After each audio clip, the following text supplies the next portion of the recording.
기성용, 손흥민 몇몇 극히 일부를 제외하면요. 다 백제 한 장 차이입니다. 실력들이 비슷비슷한 수준의 선수들이기 때문에 꼭 있어야 될 핵심 선수 일부를 제외하면 최근에 자국 리그나 이런 데서 몸 상태가 좋고 기동력, 체력적으로 지금 잘 준비가 되어 있는 선수들을 선발하는 편이 좋다. 네. 결국 새로운 선수를 뽑기에 겁이 나는 슈틸리케오를 또 볼 수가 있었거든요. 생각보다 괜찮은 선수도 있긴 있습니다만 대체적으로는 전체적으로 몸 상태들이 그렇게 가벼운 편은 아니고 체력적으로도 후반 가서는 전반에 옵사이드 트랩을 좀 끌고 나오던 수비진들이 공수간격이 계속 벌어지는 일련의 계속된 문제들.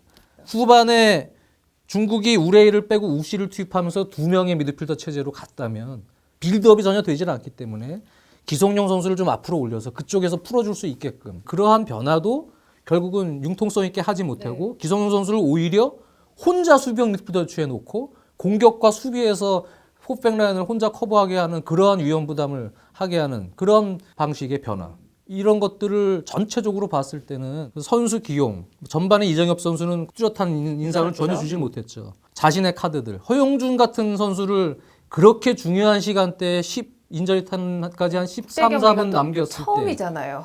데뷔전 치르는 선수를 거기다가 투입을 시키는 용기는 있지만 너무 무모하지 않나 라는 생각까지 있고요. 비단 이 경기뿐만 아니고 계속 지속적으로 나타났던 내용상의 문제거든요. 이거는 아니지 않나.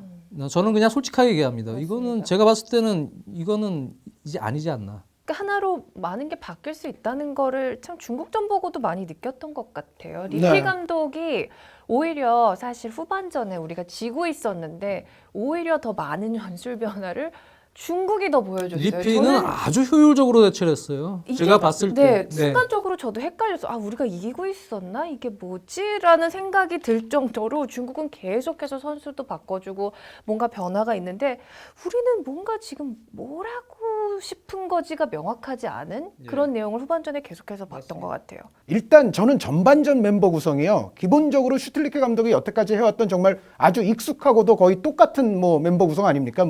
측면 수비가 좀 바뀌기는 했지만 슈틸리케 감독의 이러한 용병술은 아마 제 생각에는 리피 감독은 완전히 예상을 하고 있었을 겁니다. 우리 국가대표팀의 여태까지의 경기했던 것들 그리고 이번에 소집한 선수들 이 명단을 보면 슈틸리케 감독이 선발은 이런 정도로 나오겠구나라는 것이 오히려 중국 입장에서는 예측하기가 굉장히 이제 수월하게 들어갔는데 그 전반전에 우리 공격진이 이정엽, 지동원, 남태희 아닙니까?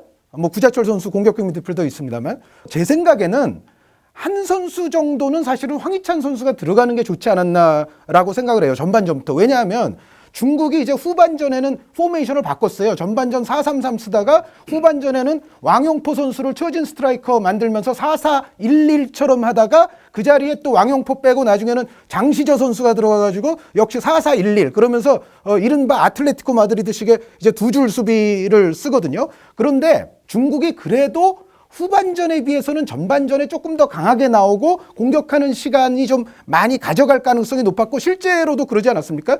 그런데 그 상황에서 우리의 지동원, 남태희, 이정엽 이 공격진은 상대의 뒷공간 약점을 저돌적으로 빠르게 치고 나갈 만한 그런 조합이 저는 아니라고 생각을 합니다. 그러니까 중국이 전반전에 그래도 조금 강하게 나올 것을 예측을 한다면 여기에 황희찬 같은 빠른 선수를 차라리 하나 끼워 넣는 것이 제가 봤을 때는 좀 더 효과적이라는 생각이 들었는데 이제 그렇게 하지 않고 결국은 이제 항상 하던 대로 이제 멤버를 가져갔던 슈틸리케 감독에게 조금 아쉬움이 있고요. 그리고 김신욱 선수를 향한 또 무조건적인 롱볼 이거는 사실 그렇게 효과가 나오지 않을 수도 있었어요. 왜냐하면은 중국이 4명의 선수들이 블럭을 형성하고서 김신욱 선수의 헤딩이 올 거라는 걸 거의 예측을 하는 수비들이 많았고 또 이날 중국이 펑샤우팅이라든가 메이팡이라든가 중앙 수비들의 폼이 또 굉장히 좋았습니다. 그래서 오히려 이때는 김신욱 선수를 넣더라도 미드필드라든가 측면에서 뭔가 상대 수비에 균열을 일으키는 플레이를 먼저 가져간 다음에